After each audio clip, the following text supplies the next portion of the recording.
I think I can check this in with you. Is my sound okay? It's okay, yeah. Notice.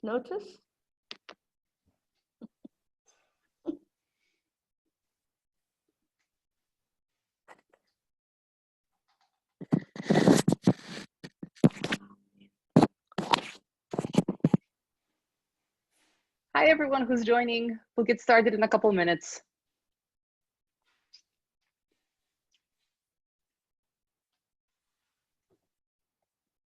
Thanks, Zaina. Cindy, just as everyone's joining, when you moved your headphones, there was a bit of like shuffling, rustling. Just be mindful of that. But I'll flag it with you if anything. You know I will. Yeah, just remind me, because I have a habit of using my hands. Please remind me. I understand. Hi, everyone who's joining. I'll try to sit still, Magda, for today. No, it's okay. Don't sit still. Just, don't move your headphones. Yeah, hi, everyone. As you're joining, please, do tell us where you are coming from, especially today, seeing as our session is on diversity. I want to see the diversity in attendees. I do. Everybody wants to see it. And just a reminder for those of you who maybe haven't been here before, when you are commenting, on the bottom of your chat, please select all panelists and attendees, because that way all of us can see what you are saying. Otherwise, it's only the three of us on the panel who can see what's happening. Thanks.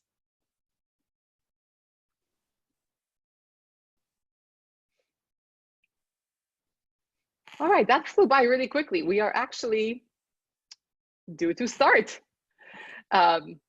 So I'm sure that people will join in the next few minutes, but we'll kick things off with today's topic on diversity. And you will not see me very much today, but you will see our lovely Cindy and Shanaz. Both these ladies are coaches and actually associates of Coacharya. Shanaz has not started a training program yet, but Cindy is actually a program director. So she does a lot of work with Ram. She also runs our mastery training program. So for those of you who are PCC coaches already, or about to be, and you want to start your journey towards mastery, Cindy is the person that you would work with, her and Ram. And she is starting the next mastery program in January. So thought I'd mention that just in case anyone is interested. Email me, I'll give you the details. And Cindy also is someone that you will encounter if you do your PCC with us, because she does all our mentored evaluation programs, which are super valuable, and they ensure that you are coaching at PCC level or higher. So all of our learners who train with any of our wonderful associate trainers, at the end of their program, they go to Cindy to make sure that they are as amazing as we think they are. So I will let Cindy introduce herself and Shanaz and today's session. And if anyone has questions, please put them in the chat, and that's where I will see you. Cindy, over to you. Thank you, Magda. Hi, everyone. It's lovely to be with you all. And as much as I love today's topic, I feel a bit nervous. It'll settle down now, so don't worry. Shanaz, how are you feeling? Hey, Cindy, excited, nervous, enthusiastic. Okay, so I'm not alone. I'd like to introduce you to Shanaz before I introduce the topic or talk a bit more about the topic. Shanaz is from South Africa and has worked all around the world, quite a bit locally, with leaders, individuals, and teams, and mostly on the field, within the field of diversity and inclusion. And of course, topics surrounding that field too, like the topic of equality. You know, we have extra panelists today that I was not aware of. And, you know, on the spirit of inclusion, can I ask that we exclude you? Vijay, can I ask that we exclude you? Sorry, Cindy? Cindy, Biji, we're going to exclude you from the panel. Just, it's okay. I'll take care of anybody else who comes on. Sorry, Cindy. No, I'm not Okay. on the panel. Yes, you are on the panel, Vijay. Okay. So I was talking about Shanaz. She has worked all around the world on this topic and runs master classes on the topic, and most importantly, coaches teams on diversity and inclusion, and creating a space for more and equal playing fields of all members of a team or all parties concerned. Shanaz is an MCC, and we've worked together in many ways, including both serving on the ICF South African board. You'll hear a bit more about Shanaz in a minute from her directly, or you'll get an experience of her. I want to talk to you a little bit about this topic, diversity and inclusion. Now, it's quite a large topic, large meaning in content, in each one of us having our own experience around it, or knowing people that have experienced diversity in a negative way, or exclusion, being excluded from something. So it's a lot, there's a lot to cover within the topic. And it's important that I frame this because, you know, we just want to narrow it down to what we can manage for 1.5 hours.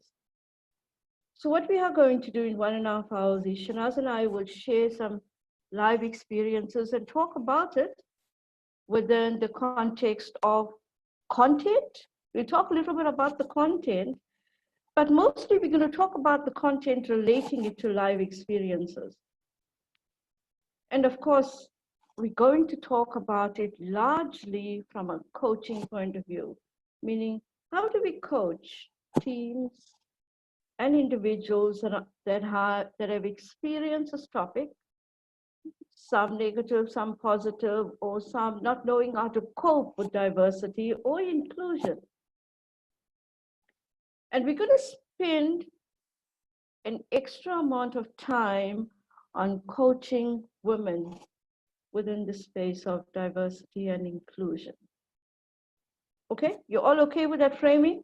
If you have any questions, put it on the chat. Magda and I will try our very best to manage the chat and answer your questions today. If not today, then we'll find a way of answering it and getting back to you. I'd like to introduce you to Shanaz, and you can hear from her yourself, and then we're going to pick up on the content. Hi, Shanaz. Hey, Cindy. Hello, everyone. This topic is a big passion of mine. I feel that my life and my life experiences have, steeped me in this topic. There's so many intersections of my own diversity that I live and play and work with, as a woman. And there's so many dimensions of my own diversity that comes to the fore. My physical disability, I'm using a wheelchair to get around in the world due to a spinal cord injury. Dimensions of my Islam, my religion. And there's so many features of diversity that comes to the fore. So I believe I've been built for this work. I love working in this terrain. It gives us a way of tapping into our humanity and making a difference with our presence. And today I'm happy to focus with you on, how does diversity and inclusion relate to when women are the minority in spaces, and what shows up and how can we help as coaches in intervening space. So Shanaz, in your experience or from what you have experienced, And of course, as South Africans, you know, the space of diversity and inclusion, minority, applies to, or we have lived it, right? It's a lived experience. And not just for a particular race group or all race groups here, in some way, it's a lived experience. Oh, absolutely. I think what South Africa has to teach the world about this topic is that we are very good at exclusion. The apartheid system have mastered exclusion in very crude, inhumane, criminal ways, right? So us overcoming that, recovering from that, growing, into ourselves from it, and affirming ourselves and our identities, because the damage that exclusion in our context has done has been structural, has been emotional, psychological, economic, social, and recovering and healing from all of that. So I feel that experience have shaped us in particular ways. And it also, we're living from the damage, of that. In South Africa, the default is the usual suspects in the way that we talk about diversity and describe it is in the following hierarchy with very emotive overtones about it. Race is number one, gender, a close second, but with some significant distance between the two. Disability, number three, with even a bigger distance. That's kind of, okay, if we remember and have leftover energy to get to disability. And sexual orientation. Those are the top, usual suspects in the way we frame and come to diversity. And there are other dimensions of diversity that's screaming at us, given poverty and inequality, the issues of class, the issues of who has access to resources, who has access to a job, given our huge unemployment rate in the country. So there are some aspects of diversity that we're very alive to and exaggerate, and others that we're not in touch with at all. Yeah, you're absolutely right. Because just to pick up some pieces, I'm always kind of dismayed when people almost praise you or put you into a group as if they're doing you a favor, right? And no matter what the group is, it's like, I'm giving you something and you should be so happy about this little something I'm handing over to you. Oh gosh, both as, I identify as a Black woman, and within Black, there's been categories and stratification in South Africa that you might be familiar with in so the South African history, colleagues and friends from around the world. And, and for me as a woman living and thriving with a disability, it's kind of like, oh, you're disabled. You, as a woman, you've come a long way. And the truth is, I had to work bloody hard, for the achievements. No one handed it down to me. So the sense of how that have shaped, how I showed up as a woman with a disability, often being the minority, often being, the minority in the room. One had to take on a whole lot of other burdens that context and institutions place on us. And yes, you're either seen as, oh, the super cripple in the room, as the big stereotype operating, and you become the marvel, and you have to speak for your group. You have to speak for all disabled people. You have to speak for as if you know the minds of all women. Yes, and that can be irritating, to say the least. Absolutely, because I recall the first time meeting you, and it was at a it was an event, right? And you and I mean, you were in your wheelchair and I was walking alongside you to your car. And when you got to the car, I did not help. So I didn't offer anything, but I didn't know whether I should say, Shanaz, you know, what can I do to help you get into the car? And I thought to myself, okay, if I offer, you will have to show me how to close the wheelchair and put it under the passenger seat.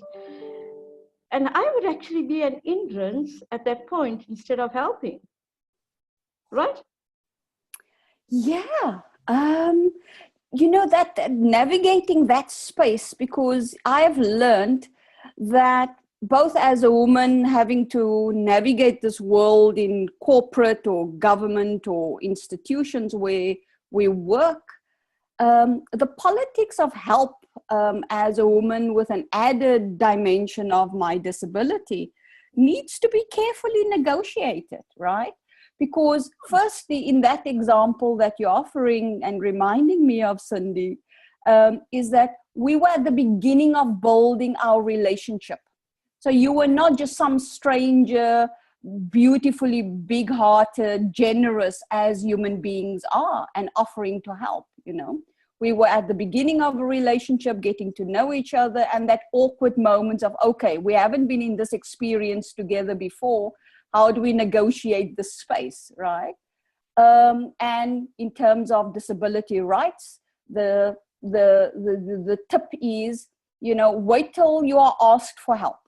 If you're offering your help and it's declined, take it in the spirit that it's intended. You know, don't force your help on anyone, and that goes for any human being, whether you have a disability or not. And usually it's much quicker for me to put in my own chair because I've got the technique down. I've been doing it for 35 years, you know, thank God.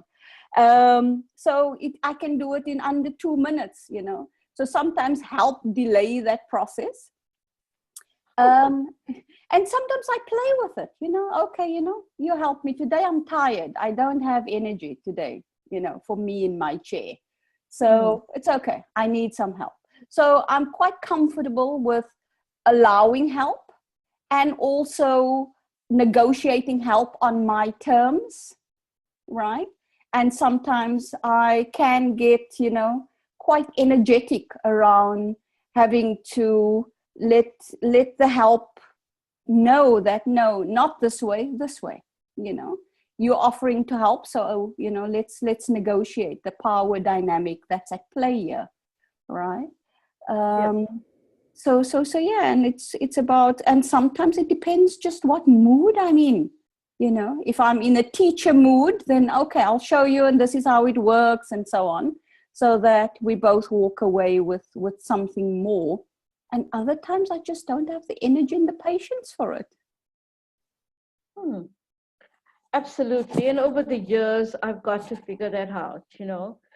But I think the point I want to make is it's all people. It doesn't matter who it is. We kind of manage how we react to them and how we communicate and how we build trust and build relationships, right? So it actually starts with the individual instead of just going all out, seeing somebody in a wheelchair and going, let me help you, you know, as if I want to be the rescuer there, because I'm not. Yeah. And I also don't want to take anything away from, you know, I have benefited from help of so many amazing people along, you know, my path, and will continue to learn and benefit and grow from that. And people's spirit and the generosity, you know, just continue to inspire me. So yeah. So this point that we're talking about, these biases or these stereotypes that we, you know, that we have in us, some unconscious, some quite conscious. You and I will pick up on that a bit later. I want to share an example, but before that, I want to talk about this word diversity and this word inclusion. And to do that, I'm going to share screen with you.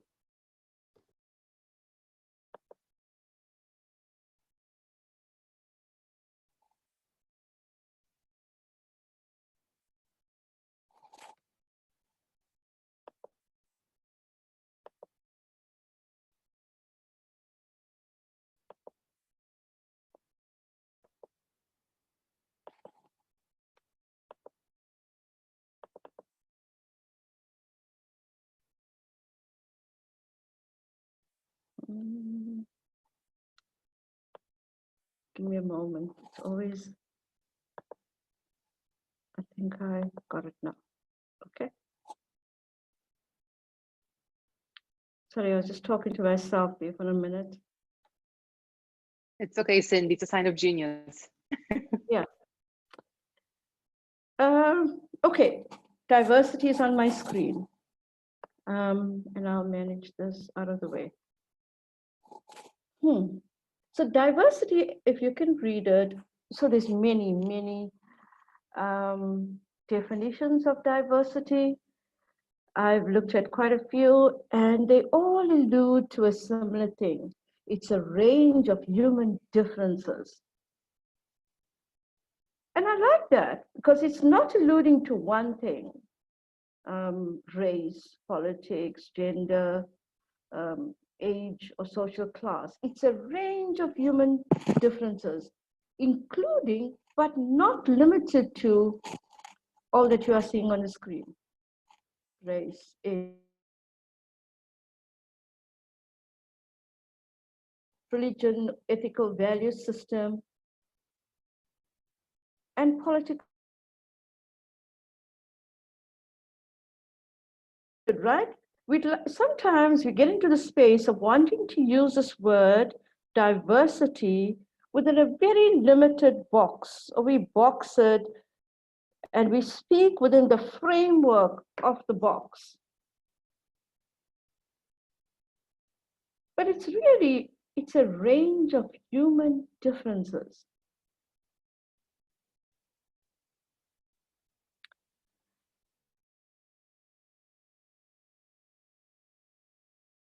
And empowerment, where the dignity of all people are recognized. Yeah, I like this part where the dignity of all people are recognized. It's like when we talk about having highest positive regard for our clients. And inclusive promotes and sustains a sense of belonging. Values, practices are respected for people with talents, beliefs, backgrounds, and ways of living. So there's a way that we have a sense of value, a sense of dignity for all people that we are working with, in a very simple sense, whether it's clients, colleagues, people around us, our society, environment. And these two words actually start with us. And how we interpret it, and how we communicate and live it in daily life. So it's not something out there that somebody gave us or handed over to us. Like, I'm now going to include you in the biggest project ever because you're a woman and because I want to do something special for you. And that is fine and well within a particular context. But each one of us start, or we interpret diversity and inclusion in a way that normally sits well with us. And as we expand our own thinking and learning and interaction with people, this word begins to evolve and change into a more open, respectful way of being. And the respect here is not just for other, it's for self and other. Shanaz, do you want to say anything about this? Feel free to proceed. Not at this time, Cindy. So I have a simpler way of looking at this without all these words, a short, simple one.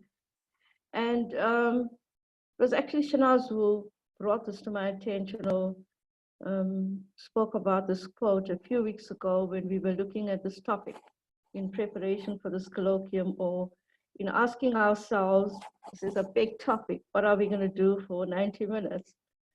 So here goes. Diversity is being invited to the party, and inclusion is being asked to dance.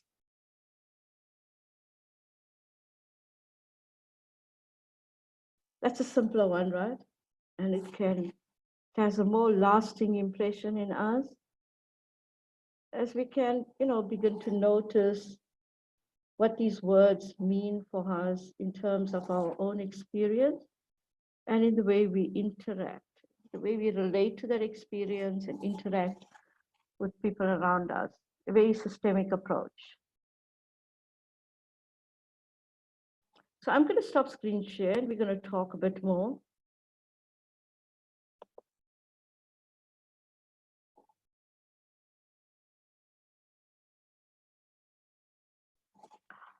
I was reading the chat, sorry, Shanaz.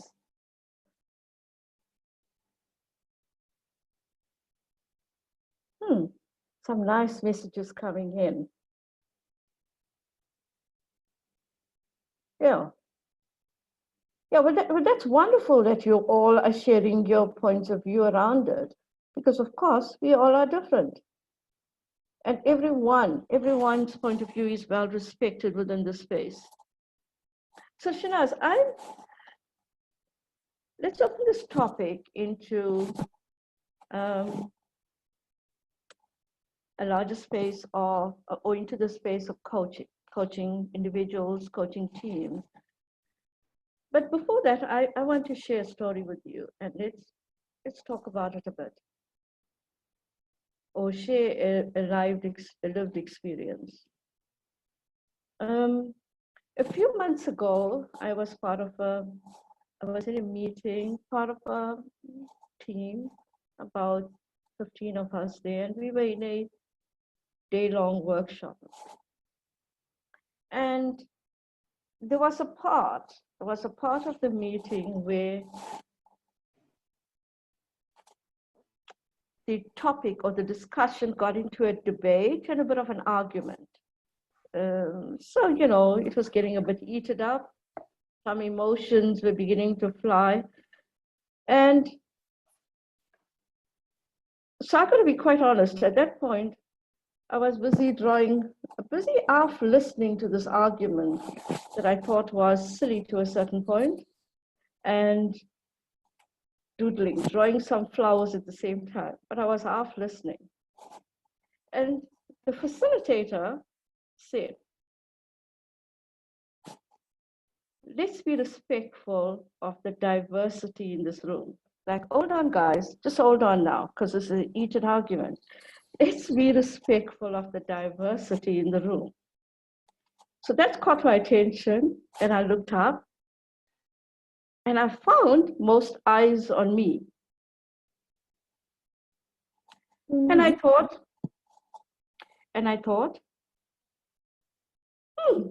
why is everybody looking at me?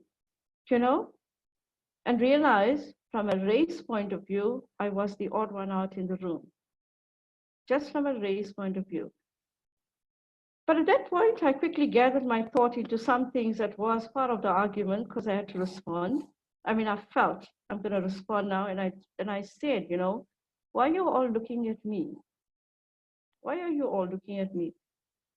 And you go, well, we have to respect the diversity in the room. Of course, I wanted to smack a few people around, but of course I won't do that. But here's the thing, until that point, I never felt excluded. I was a part of. And just because somebody put their hand up and thought they would hand me some more respect, I don't know for what, it was actually a disrespect.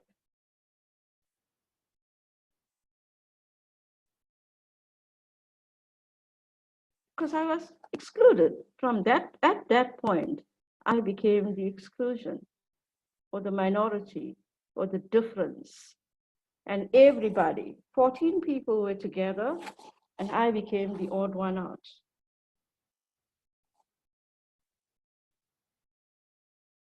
So let's talk about this, because this happens quite often, right, with teams. You work with a lot of teams. How do you manage that kind of dynamics? That example so resonate with me, and specifically to your question, Cindy. I think one of the things that I got to learn in working with teams, and that I'm helping teams to become more aware of, is what are the power structures that operate in that team that's visible and invisible. So in that example, you mentioned, the majority in the room, what's the common sameness that they enjoyed? Were they all, of the same gender? Were they all of the same, racial category or ethnicity? What was the dominant power in the room that, shed the light on Cindy is the only different person in the room, and her difference is either on her gender or her skin color or her, perceived ethnicity. So what was the issues of otherness that was brought about in the room? So the power structure that I often work with in teams is about who's got the power to include and who's got the power to exclude, right? And a team that I'm presently working with in a private sector setting was using the words, if we are not actively including, we are excluding. So what about our practices, our behaviors, the way we operate are actually excluding, and what efforts are we making to include? And this team I've been called in to do some work with them to facilitate a series of diversity conversations, because they were having tension that manifested along racial lines. It's the finance team in this group, in this company, and the Black African were feeling they are the minority, and they are the minority. They fall in a group of about 21, and issues manifested around language. Now, when the 4 Black people speak their language, and it's been framed as their language, others feel excluded. So therefore, they should not be speaking their language because it's creating some sensitivity for others. But the subtext that we got to was, okay, so what's your objection to people expressing themselves in their language, their mother tongue, right? What's your real objection? And the real issue was, no, we're not sure whether they're talking about us, whether they're gossiping about us, right? And it was issues of lack of trust, lack of connection in this team that got to, okay, so what does language really represent, right? So what is the hierarchy about the English language having to take precedence in this team? And people almost have to dumb down a big part of their identity for them to express themselves. And we use language, if you like, as an entry point to have the conversation around diversity. And, what are some of the power dimensions around whose language are more respected in this place? And what are the stereotypes that's being held about different languages that you or I don't understand? And language is a very powerful medium of including and excluding, right? And although in a South African context, for colleagues that might not know this, we've got 11 official languages that's recognized by our constitution. and we use English as the language for business. However, you know, all of the other 10 languages don't enjoy the same respect in our cultures, in our traditions as a people in South Africa. So there's a lot of contestation around language, and that's just the scene setter for some of the difficult conversations that we don't have the skills for, to talk about difference and otherness. And that's what teams struggle with. How do we have the difficult conversations? And how do we build skills and the muscle for having difficult conversations? So part of my coaching work with the leader of this team is, what are the behaviors that this leader is not yet aware of about how she excludes, and what's her work, and what's the feedback that she would need to become open to from the team about her blind spots in the way, you know, she operates. That creates a non-inclusive environment. And working with giving and receiving feedback is a big part of the work that I'm currently doing with this particular team. Let me pause this, Cindy. Yeah, I also, okay, I'm going to have a look at the chat in a minute. But before that, so I like what you're saying, because you're highlighting how people communicate. So it doesn't matter what the content and the context. It's how we communicate with each other on a basic human level, right? Yes, indeed. It's about how do we see the human being and not all the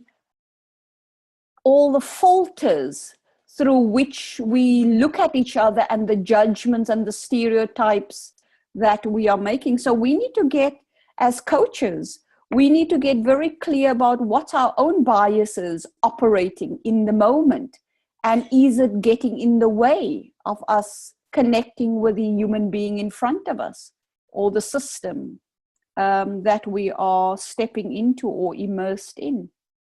Absolutely, because while we are talking from a particular context, I mean, so far we've been talking from a particular context, mainly a South African context, which is very broad and rainbow, and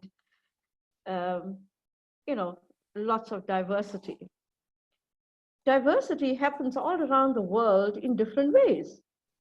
I mean, there could be the same race group in a particular country, and you would still have elements of diversity in other human aspects, in other human differences showing up, perhaps in which school did you go to, which education, university you went to, what language you speak, even if the languages will have simple differences, but it becomes diverse, and within that, conflicts begin to arise. So it's about the simple, how we interact on a very simple human level, which I guess the point I'm alluding to is in a coaching space. Yeah. So, you know, the work that I love doing when I'm in a room with trainee coaches, and we do the work of how do we coach in diversity. And it's about, how in touch am I with doing my own work? What are my own biases, assumptions, stereotypes, prejudices that I'm aware of and not aware of? And how is that opening up space or shutting down space for the coaching process, and how I come to that? And one of the things I often challenge coaches with is, if you look at your client range, right? How many people do you coach that come from areas that are very different to you? So do you have clients from the LGBTIQ, are you comfortable in your own skin to coach a lesbian, to coach a gay person, to coach someone that's very different to you? right? And how do you get to penetrate in sectors and spaces that your client base is very diverse in and of itself? And how are you being challenged to expand your own repertoire, your own skill, in working across boundaries, that not the boundaries that you are comfortable in operating in, right? And what is, what's your own sense of working in those spaces, and what are you discovering about yourself in working with clients that challenges you, that challenges your worldview, that's very different to you, that challenge some of the fundamental things about your own core, right? And that's an important area of stretch for us as coaches, as continually doing our own work, and how we interface, with systems and contexts that's different to our own. And the good thing is that, we're coaching human beings wherever we are. So whichever part of the world we're from, we're going to engage, another human system in a particular context. Absolutely. So there's a few questions in my head, but I'm going to hold that for now. And let you and I have a look at this chat, which's got a lot of messages on it. And I have no idea how we're going to pick up and what we are. We'll ask Magda's help on it. Honestly, it's going very fast and people are having good side conversations. So I will be not much help today. It's going too fast. I don't know what to pick up. So if you have a question, how can we engage with somebody with a question? Yeah. Put into the Q&A? Yeah, could you, everyone, because today's chat is so lively, which is amazing, keep it going. Please use the Q&A. If you go into your Zoom, it either should appear on the bottom or there should be like a ... more. And in there, you'll see a Q&A. So if you have a question, please use that to push your question. Thank you. Okay, so while you're typing your questions, or yeah, there's a question that's jumping out at me, and it's the question around women. When men take for granted, I'm probably not as good at something. So the issue around confidence, and how women in as the minority show up in different spaces. And the work that I get to do, most of my clients are women. And somehow we find each other and we gravitate to each other. And confidence becomes a very foregrounded theme about very capable women often struggle with showing up with confidence, and certain situations that undermines and tests, the leader's confidence in those spaces. So confidence in women, that seems to be a big theme coming up. And from that question, that just reminded me. So if that's an area of interest for our colleagues, our participants, let's frame something more specific around that, that Cindy and I might be able to share perspective on. And I'm taking a further look to some others. Yeah, I love some of the comments coming up, or people sharing their thoughts and responses to particular pieces. So Shanaz, I'm going to ask you this question. It popped up from earlier on when you were talking.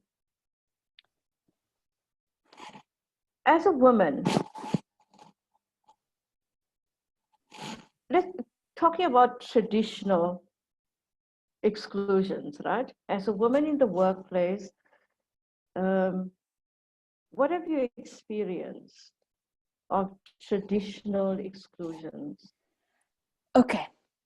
A couple of key pointers I would love to emphasize here. One is, we as coaches, or as, managers, leaders that have, grown into our coaching roles. We know that the dominant leadership theory out there in the world is that men are the default leaders. That's how the script has been written. So women leaders, are the minority in, the Western world, in the developing world. Research has shown repeatedly that women aren't at the table in significant numbers as men are in corporates, in the NGO world, in government, in different sectors and so on, in the private sector. And women faces 3 predicaments, and research has been, confirming this as well. And the first predicament is whether, you are, you are competent, but you're not likable. And it's always the inverse juxtaposition about, you're either competent or you're likable, but women are never put, the 2 together. And that sets up a dynamic of its own in how women often get judged, either around their competence or their likability. The other is that women are not having the same rewards, as compared to men. So there seems to be women facing a higher standard and lower rewards than men, right? And there's the extreme perception that you either too soft, too tough, but never just right. So those are some of those dilemmas, that women face that you've got on the screen there. And navigating those predicaments is really, important for women in leadership, in minorities, to be aware of, and how you show up to, be confident, hold your own, and, debunk, many of these myths that you get judged with either openly or, in very subtle ways, so that one knows, what are some of the thresholds you need to engage with and confront, and to name this, because there's both the individual that have to do this work in how, what are the forces at play that she's navigating, and how the organization is reinforcing that, and what's the institutional work that needs to happen, what's the team level work that needs to happen in how, how the leader, shows up, or the team member shows up or not. So very often I work with women leaders, and the question that we, go to a deeper level on is, what's the story I'm telling myself about my difference in this space? Because the stories we tell ourselves is where the work sits, what is the story that I tell myself about how I'm surviving in this place?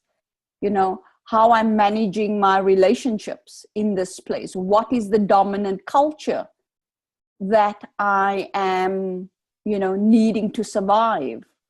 And how do I get to thrive in this place, right?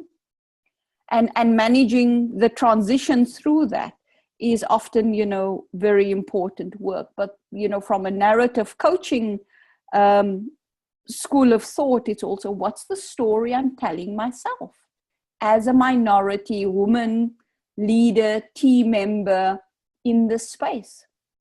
And it's quite easy to go into a kind of a polarity space, either ends, when it comes to the story we tell ourselves.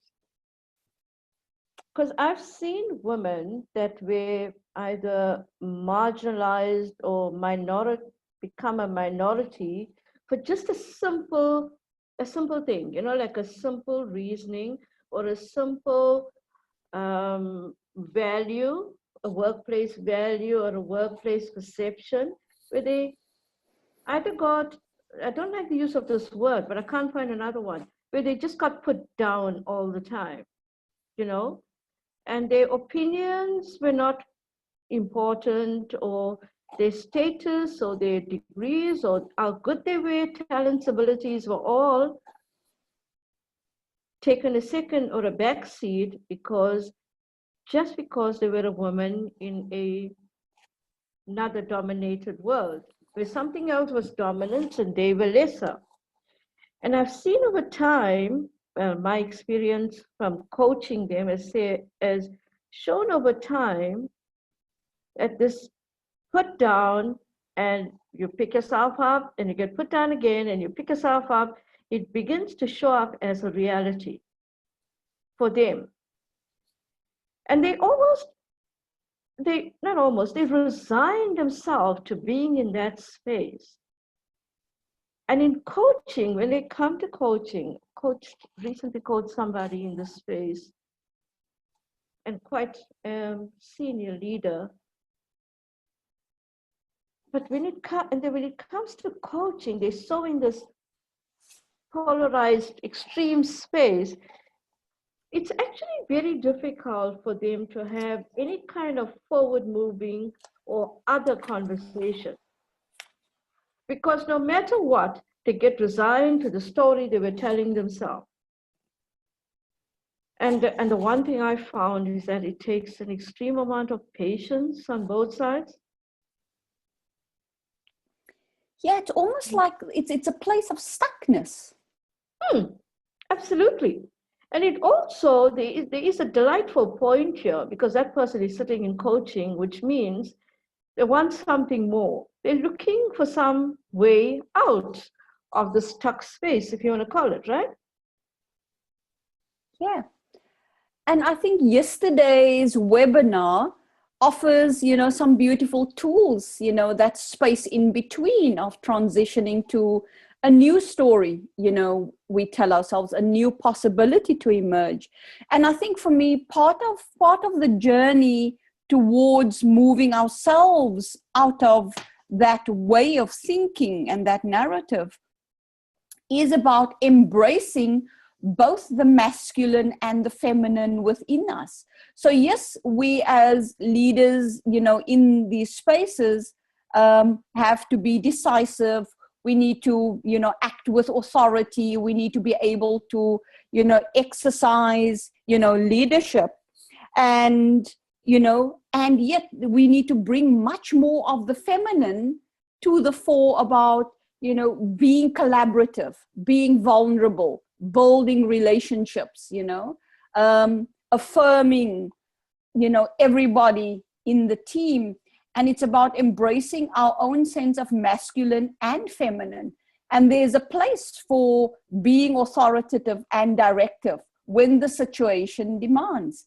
But that can't be the only way I show up, because then I'm being perceived as I'm showing up like a man, right? And all sorts of other names that get attached to that, to denigrate women. And, for me as a leader, in the same way that I affirm those kinds of attributes, is also bringing much more of my feminine. And I think, Cindy, that's what's making you very powerful and effective as a coach, because you bring that with great ease and you're modeling it often for your clients in that you've done that work with me too, an example of friends and colleagues that, when Cindy worked with me on my own journey to MCC, Cindy was saying to me, Shanaz, you're so governmental. The way you speak, the way you come across, the tapes that I listen to, there's such a hard edginess about you. And you're probably picking that up about, the way I speak, the way I land with you. We had a recent experience as well about Shanaz. Are you aware of the impact that you have and how you land on other people, right? And, and then when Cindy, invites me to, where's the softer side of you? Where's the more playful, lighthearted side of you? Bring more of that too, and then when she experienced me on the rare occasions coming from that place, it's that blending of, parts of ourselves that's very foreground and other parts of ourselves that, unleashes a whole lot more possibility. And it's about how we can bring that, how we can give ourselves permission as women to show up with a greater sense of fullness and not just what we think the culture that we're in and the culture that we have to survive demands from us. Mm. So Magda, I know you are here, but I'll just take a minute to say this before over to you. So Shanaz, I wasn't so proud of myself today, but I caught myself as I was saying it. Too late, I already said it. So I've been trying out a lot of earphones and headphones. And for some reason, things into my ears, it begins to hurt after a while and I remove it. It's come with a bit of too much of short distance flying, right? I have an issue with my ears. But I thought today I'm going to go get one. So I got some advice from a colleague. She's on the call from Sevilla. And I went to get one to test a few. And I found myself do this so unconsciously.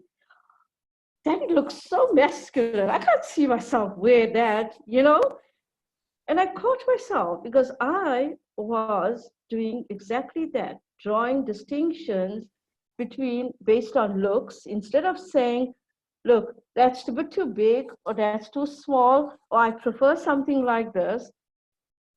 The emphasis should have been on the earphones instead of relating it to gender, right?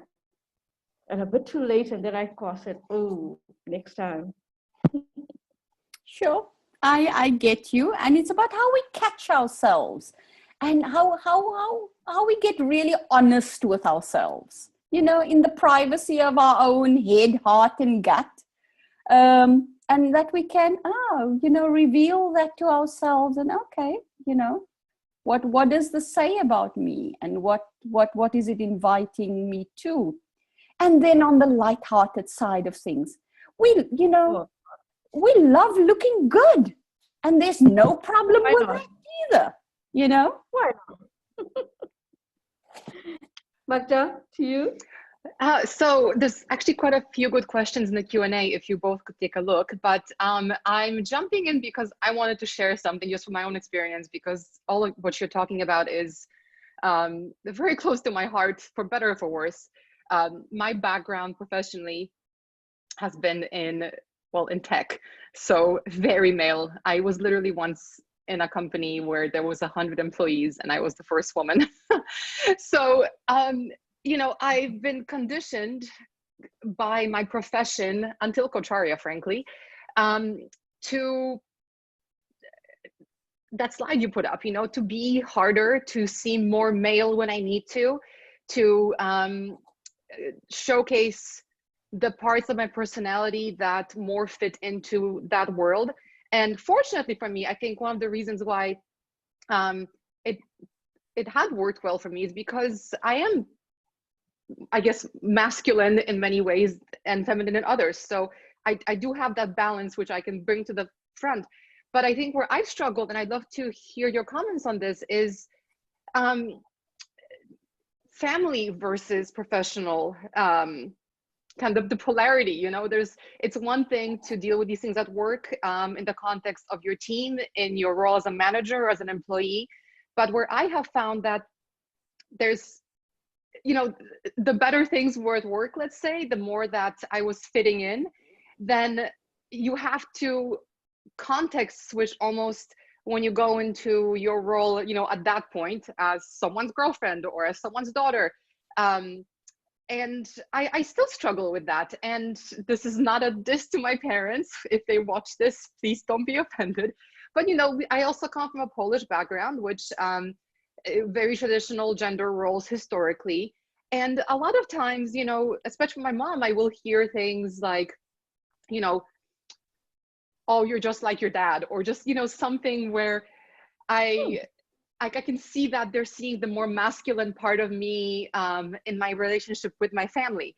And I'm just wondering, how do you, you know, how do you work with a client that, let's pretend that it's me, you know, 5 years ago, a woman in a senior role in a tech company. And, you know, you, to be successful, you do have to behave in a certain way. And then I do want to kind of shed part of that when I'm home, but not all of it, because I'm comfortable with who I am at this point. I'm, you know, I'm happy about that I'm happy with myself. It's a struggle. Yeah, how do you deal with this? What do you tell me? Go for it, Shanaz. I can see that smile on your face. Go for it. Sure. Let me connect, and I look forward to your thoughts on it too, Cindy. You bring back very familiar memories for myself, Magda, in your question. And I think for me, it's about integration. It's about integrating, you know, at a deeper level within ourselves, that I can become more peaceful and quiet with who I am and liking myself, right? That I get comfortable with that this is, you know, who I am, and this is how I do my world. So when there's the incoming feedback of, you know, descriptions of you're just like your father, or it's, you know, I think a useful way to work with that, Magda, might be, what is this piece of feedback inviting me to? Because I can either perceive it as a, you know, as something irritating and annoying feedback that I'd just want to chuck in the bin, or I've heard that one too many times. But what is this feedback inviting me to? You know, the person giving me the feedback is a significant person in my life. And are they inviting me to, you know, tuning into some other dimensions of me, right?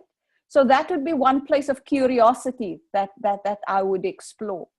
My son helped me with this when I was in a leadership role in an organization, very invested in the role, you know, and, you know, work forms a big part, you know, of my identity, and I had to watch that. So my son put up a banner in the garage, and it read, "You are not the head of department of this house." So between pulling into the garage, getting out with my chair, and getting into the house, I had, you know, a moment of transition. Okay, I'm now needing to get into mommy role. I now need to get out of my governmental role, you know, because he's just going to want to fool around and, you know, make his silly jokes, and without me having to give him the politically correct version of how he should be thinking about something, right? So I had to de-roll, right? So it's all of these different roles, all of these different things we hold that we're very invested about. And getting in touch with the other parts of ourselves that people need from us. So what is it that your mother needs from you in that moment that she makes that comment? You know, what is she inviting you to? And I had a very, you know, deep transformational moments of awakening. And in the spirit of, you know, vulnerability, I'll share this brief story with you. That your story reminded me of, Magda. My husband was very ill at a period in his life. He had a major surgery. He had to leave his job in the presidency and, you know, come home to heal. And he said to me, you know, I fear that I'm going to lie on my deathbed and I'm going to call you, and you're going to say to me, now is not a good time. I'm busy. I'm in a meeting. Wait for me till I get home later. This was, many years ago when I was in, deeply steeped and blind in a role. And it shook me to my core. And that was an important catalyzing moment for me about what the hell am I on about, right? So that I could wake up. So yeah, the roles that we in, how does it not become a trap and so over-invested that we are squeezing out other important relations and dimensions of our lives? Because as women, we have to work so very hard to be taken seriously and take ourselves seriously, in the roles that we hold. And oftentimes we pay a very huge price for that. And part of my work was, what is the price I'm prepared to pay? Thank you, Magda. It's quite a powerful story. And it's kind of just, what messages are we receiving? So Magda, what I wanted to say to you, I know you quite a bit, so I don't want to make any assumptions, but I know a lot about you. And the one thing that shows up in you repeatedly is how in tune you are with yourself. And that kind of intuitiveness or in touch with who I am, whenever you get a message or whenever something is received, whatever you are receiving, you figure out how to respond to it. And in that, you begin to ask yourself, whatever story you are absorbing and taking on that doesn't belong to you, and give back what doesn't. So from whatever I know of you, I'm always at a sense that you know which is yours, what story or which part of the story belongs to you, and which part of the story belongs to somebody else. And it's okay to only take yours without even telling them, listen, take yours back. It's got nothing to do with me. And coaching around that is really quite lovely because, you can explore with the client in that space, which part of all of this resonates with them and they are taking for themselves, and draw distinctions about where the rest of it falls, or if they even want to have anything to do with the rest of it. I love looking at that way. Which part of the story is mine and which one isn't? That's really well put, and I think applies to everything we're talking about today, right? Like you take your background, whether you're a woman, you're a man, whatever, and it's about self-awareness so that you can, separate the two. I love that. Thank you, Cindy. Yeah. So that was very helpful for me. And thank you, Shanaz, for sharing that story. That really touched me as well. But back to our questions. There are quite a few in the Q&A. Did you have a chance, Shanaz or Cindy, to look at the ones that are there? Are there any particular ones that you want to jump into? Okay. I'm scanning through it and I'm not seeing a specific question. And what Sorry, am I in the missing? Q&A, Shanaz. So if you go into forgive me. Yeah, not in the chat. So we can even start at the top. So the first one is interesting. In your experience, is it always the female gender that suffers from lack of inclusion? In one of my coaching experiences for a lingerie organization, the male minority was feeling excluded. How was this addressed? So Shanaz works with teams that have a lot of men in it on the topic of exclusion. So whether it's female or men, the basic underlying values or the tones that we pick up, like how we listen and respect and how we communicate and open up the topics for open it up for discussion or debate or whatever it is the same with men and women. It's a very similar undertone, right, of how we support and create spaces. Shanaz, I'll open a question to you in a more specific way. What about working with men that have been marginalized? I do a whole lot of work in the health sector in South Africa, and most nurses are women, and most of the doctors, there's a larger proportion of male doctors than female doctors in the system. But when you look at the nursing staff, which is mostly women, and dealing with the voices of male nurses, for example, in such a large system, one needs to create the space for all voices to be heard, right?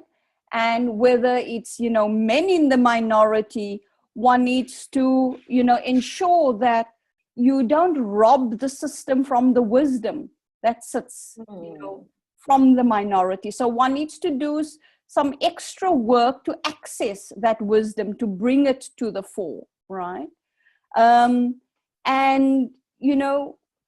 for me, it's wonderful to work in systems where women have the majority voice, right? And there's a large critical mass of women, because it just brings a different energy.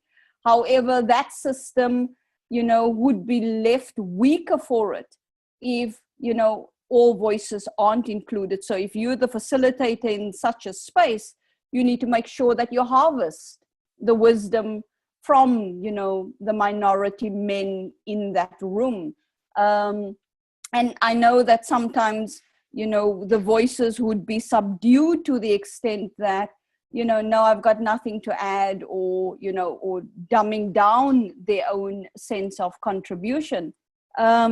And one would want to create the airtime and the space for that. And those situations where you need to be mindful that we don't crowd out, the views of men in particular. I'm a feminist, right? So that energy of mine would come to the fore in those settings as well. And I would want to be mindful that men, there are many male friends and colleagues that I have that are feminists. And it's not the preserve of only women, that lead the charge on feminism and managing and combating patriarchy as a dominant paradigm that, that I have often exclude women or minimize the contribution of women in spaces. I love what you said. Don't rob the system of its wisdom. Because everyone in that system, whether it's a group or team or whatever it is, has wisdom to contribute, right? Every one of us, even those that are silent, are in some way contributing to that system. Mm-hmm. There's a question here to fit in. Why is it that women, we still try so hard to do or behave, say, speak, dress, appear in a particular way? My take on that question is, how do we show up authentically, right? Authentically be ourselves. What are the ways that I'm aware of that I'm censoring myself in the way that I behave, dress, speak? What part of myself am I minimizing in the way that I think I need to show up, right? And what are the pressures? What's how am I reading this environment that I can only show up in these ways in order to fit in? And I would get curious about this very notion about fitting in, what's the story I tell myself about how I fit in this space, and what would be the risks that I would take to show up differently, right? And challenge the status quo or shift the status quo. Absolutely. Because we can't change everything, right? I mean, there's so much we are working with around the world that we can't change. We can't change deep-seated tradition in a space that we live in or in an area we live in that's traditional, and that there is 90% of the population of that area following a particular tradition. But what we can do within that space is ask the very same thing you just posed, Shanaz. What are we valuing that's most to us that we can change and be most comfortable with within that space? Yeah. And sometimes it's just small, simple things that we become accountable or responsible for because the change is within us. There was this notion on this fitting in question that one of my mentors taught me, and there's this idea of the perceived weirdness index, PWI, perceived weirdness index. And what this means is, for me as a coach, for me as a facilitator, trainer, consultant, leader, manager in a particular space, how do I show up in that system, bringing in, a degree of my weirdness that helps me to do the work in that system? Not so much weirdness that the system ejects me, right? It's about how I use my difference to get to do the system's work, right? And I've played a lot around, with my femininity, with my disability, in how that difference helped to serve the system and help to do the work. So, with fitting in and any characteristics about yourself, your personality, how you show up, that brings something new into the room and not play that down. So I would invite you to experiment and to play with that. There's a question here about fair discrimination.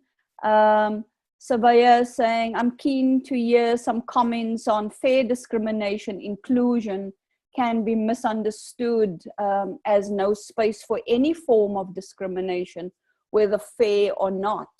Now, in South Africa, friends and colleagues, this is a big thing about legislative compliance to ensure that we achieve equity, to transform the structural damage that apartheid and exclusion has done before. So we've got heavyweight legislation around affirmative action, employment equity, and often the resistance that we find under these conditions is that the bad name that people appointed under affirmative action programs get. Thought of, you're not competent, you got the job only because you're a woman or only because you come from a particular ethnic group. And, for me, the question around fairness and fair discrimination or positive discrimination, as affirmative action is known, is that it's about redressing imbalances. And sometimes it's not about fairness. It's about correcting the structural, injustice, redressing past imbalances. And it's the major perception that needs to be corrected, a false perception, is that when, you appoint women through these types of initiatives and programs, it's perceived that it's without merit. Right. And the double burden that women in this instance often face that's being appointed through these programs is fighting the perception that you are not competent, you didn't get this job on merit. And mind you, merit is a very masculine word. It's a very masculine concept in and of itself, right? I said to a group that I recently worked with, affirmative action has nothing to do with what you perceive as fair, coming from a particular frame of privilege that you've enjoyed before, right? And it can often get, you know, a very politically charged conversation in South Africa about, you know, how appointments get made. And there's some very bad appointments where people should never have been appointed in certain positions because they don't have, you know, the competence and the basic skill set required. But those are the exceptions. Yeah, absolutely. And I just want to add to what you're saying. Sometimes what comes across as unfair is also got nothing to do with this discrimination space or lack of diversity. It's also could just be a preference. I just prefer that. So I'm hanging out with that, or that's what I'm going to do. It's simply your preference. And that's okay too, right? It's okay to have a preference for some things. It reminds me, and I want to take just a minute to say this because I've got one more slide to share. Reminds me of a story that happened a few years ago. Again, it's a lived experience for me. We were at a conference in the Cape Town ICC, and I was sitting with unknown people in the conference. It was quite a lovely space. The topics were great, lots of discussion and debates. So I was sitting next to a lady, first time, unknown to her, but we became friends. So we started discussing topics and then sharing a lot of things and became friends. And I noticed that day one, like we were close, walked out of the room together for lunch. And she said, so we took our lunch together from a buffet, and she said, okay, I'll see you in a bit, and went to sit with somebody else. And I, with a group of friends, what looked like a different group. And I thought, that's rather strange. You know, it just left me standing in the middle and gone to sit somewhere else. And at tea time, I noticed the same thing, and the next day in the morning, I noticed the same. And I thought, this is very strange. You're sitting next to me, and you look for me and find me, and we're talking and become friends and whatever, or become friends because of the topics, right? So the next day, I thought, 3-day conference, okay, I'm going to change the tone of this today. So when you go to sit, I'm following you and sitting right there with you and see what happens. And that's exactly what I did. So she was sitting with her group of friends that were all of the same race group, because I was the odd one out. So I thought I'll just bully my way into this, took my plate and went and sat next to her with her group. Nothing happened. We all just started speaking, and it was like no difference between us because we were talking about the same topics being discussed. So in all the difference, or what came across as difference, there were still commonalities. And I began to understand also it was a preference. She had a preference of going and sitting with certain people, and she felt comfortable with that. And that's okay, you know, even though I bullied my way into it and became a part of it. Sometimes preferences are okay. Cindy, there's a very important dimension that your example beautifully illustrates as well. And as a minority woman in a space, I have a duty to insert myself into that space, right? Yeah. So if the space is either not inviting or perceived to be invitation only or closed off, I need to show up and, you know, penetrate the space in ways that I become part of, and, you know, add my, you know, make sure that the space says I'm here too. And we had an example in a group session I had recently, and this male was asking, listen, the soccer team in our company, I don't know, this is an introvert, I don't know anyone on the soccer team. I love soccer, so when I go there, I feel like the odd one out. I'm the only, white male on the field because the entire soccer team are African men, and they all speak either, one of the African languages of this region, and I don't speak that language, and I don't know how to join, right? And the conversation became about, wisdom that the group could offer him about ways of joining in a space that you don't know the language. Which other ways can you find an entry, in saying, instead of you walking off the field and going sitting by yourself and feeling even more alone, and where your, identity as the only odd one out becomes a hiding place for you.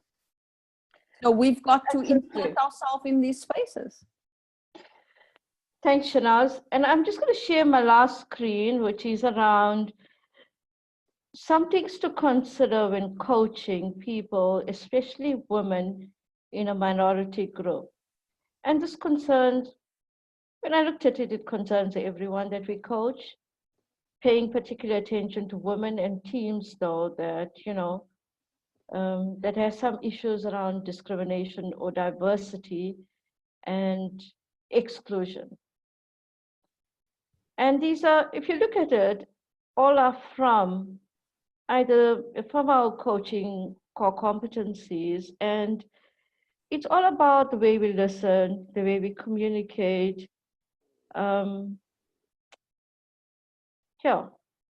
Listen, communicating, and responding. And you can have a read at it.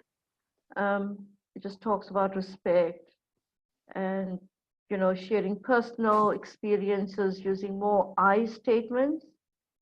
And reframe. Cindy, we can't see your screen, just so you know. Yeah. Really? It's not up yet. Yeah. We're imagining it for now. I was sharing screen. I thought I was. Okay, there we go. Sharing it now.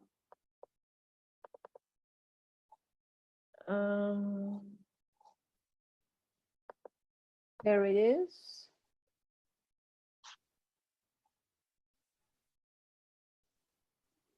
There. Now you can see it? Right? Yes. Okay. This is yeah. So while I thought about it, coaching women, individuals, and in groups, it actually applies to all our clients. I'll let you read it for a moment, and this is it continued.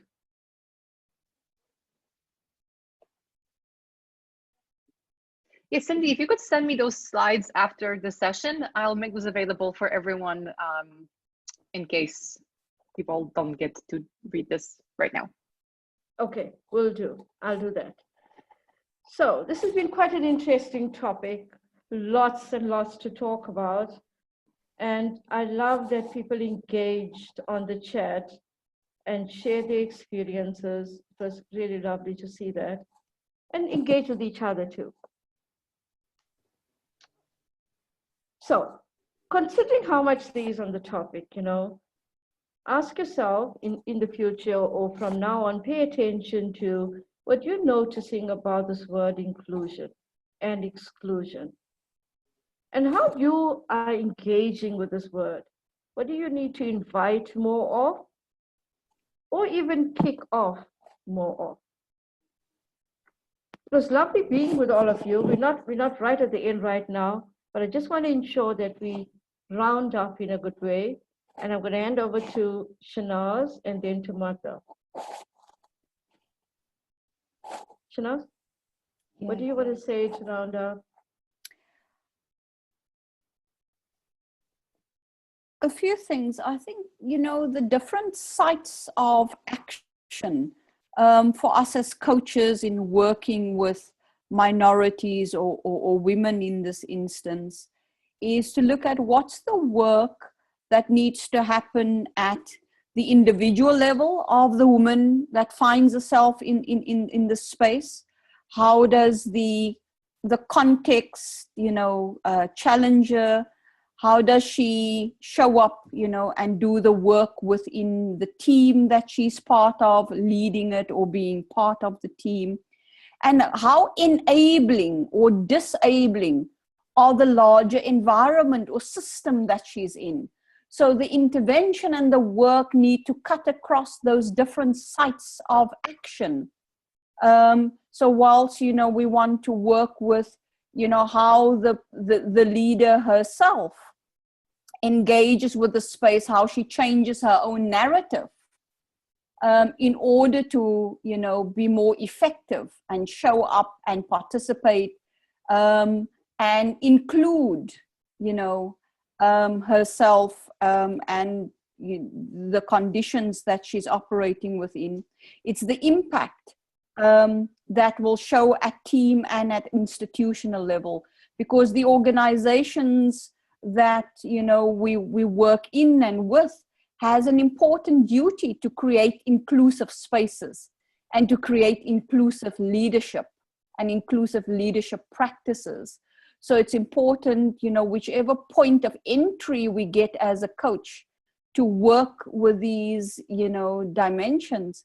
It's how we penetrate the team and the system level through the work as well. We're getting all these thank yous, and I sincerely hope this conversation was of value to you. What I would like to say is thank you too for all being here and sharing this conversation with us, contributing with us, and being a part of it. Mecca? Yeah, I'll echo the thank yous to our wonderful speakers today. And yeah, the conversation on the sidelines in the chat has been amazing. I will post again a link to the forum. So we created this forum because this kind of conversation happens on the sidelines in a lot of webinars that we have. And there just simply isn't enough time to cover all of it. So I ask you, all of you, please, to jump into the forum and spread the word that it exists, because that is a space where we can continue sharing our points of view. And what I'll do after the session as well is I'll copy some of the questions that have been raised that we didn't get a chance to address, so that we can have a discussion on those questions. But please also jump in and add in your own questions there. The forum it's democratic. It's not just, Coacharya posting questions and then you guys giving answers. And also we have, since this entire theme of our October event is coaching across boundaries, this topic will come up in a couple other scenarios. So on the 21st, we're doing a panel on working with children, where I think actually inclusion, I will definitely bring it up because I think it's so important.